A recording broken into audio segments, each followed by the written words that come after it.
હવે સમાચારોમાં આગળ વાત કરીએ આપણે ધોરાજીની તો રાજકોટ જિલ્લાના ધોરાજી તાલુકાના પાટણ વાવ પોલીસ મથકની હદમાં આવતા કાથરોટા ગામે ભેળસેળ યુક્ત અને નકલી દૂધ બનાવતી ફેક્ટરી ઝડપાઈ છે। પોલીસે કાથરોટા ગામમાં રહેતા ભાવેશ ભીખાભાઈ ભારાભાઈના રહેણાંક મકાનમાંથી શંકાસ્પદ 800 લીટર દૂધનો જથ્થો ઝડપી પાડ્યો હતો। આરોપી પોતાના મકાનમાં દૂધના પાવડરની ભેળસેળ કરી દૂધની ગુણવત્તા અને ફેટ વધારવા માટે બનાવટી દૂધ તૈયાર કરતો હોવાનો સામે આવ્યો છે। પોલીસે બનાવટી દૂધનો પાવડર અને રોકડ રકમ સહિત કુલ રૂપિયા 1.2 લાખનો મુદ્દામાલ કબજે કરી વધુ કાર્યવાહી હાથ ધરી છે।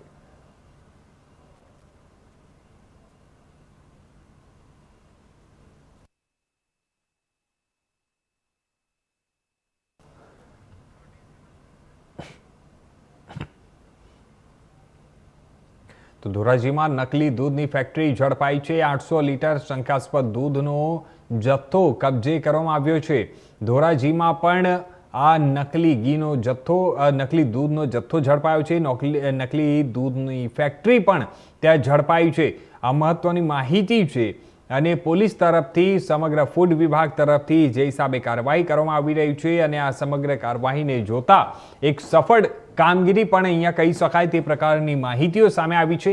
આપ સૌ જોઈ શકો છો ડુપ્લિકેટ દૂધની જે ફેક્ટરી ઝડપાઈ છે। તો આ સમાચાર પર વધુ વિગતવાર વાત કરવા માટે અમારી સાથે જોડાઈ રહ્યા છે ફોનો લાઈનથી અમારા સંવાદદાતા જગમાલ। જગમાલ, આપણે વાત કરીએ તો આ સમગ્ર જે માહિતી છે ધોરાજીમાં નકલી દૂધની ફેક્ટરી ઝડપાઈ છે। 800 લીટર જેટલો શંકાસ્પદ દૂધનો જથ્થો કબજે કરવામાં આવ્યો છે। તેમાં અત્યાર સુધી શું નવી માહિતીઓ સામે આવી શકી છે? સૌથી પહેલા તો આપે જણાવો।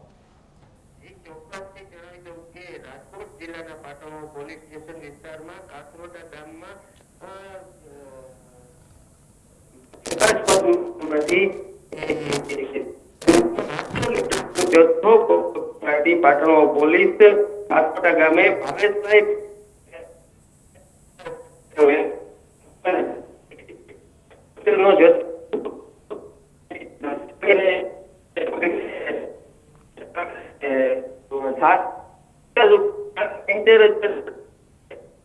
પાવડર છે તે સીઝ કરી અને પાટણ પોલીસને ફૂડ વિભાગ દ્વારા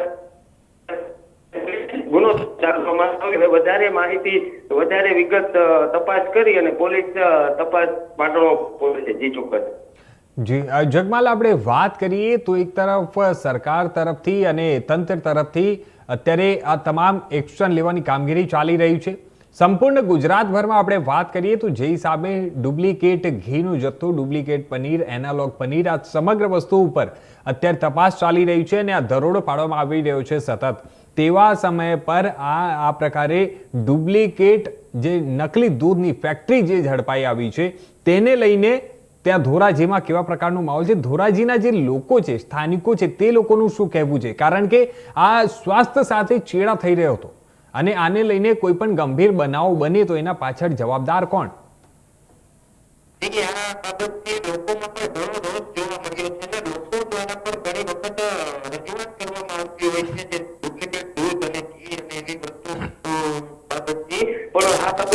તંત્ર છે તે કામગીરી કરતી હોય છે, પણ હાલ અત્યારે ક્યાંક ને ક્યાંક ગ્રામ્ય વિસ્તારોમાં છે તે આ રીતે ડુપ્લિકેટ દૂધ અને બનાવવાના જે ફેક્ટરીઓ છે તે ઝડપાતી હોય છે, જેને લઈને અત્યારે ફૂડ વિભાગ અને પોલીસ તંત્ર છે તે સતર્ક બન્યું છે।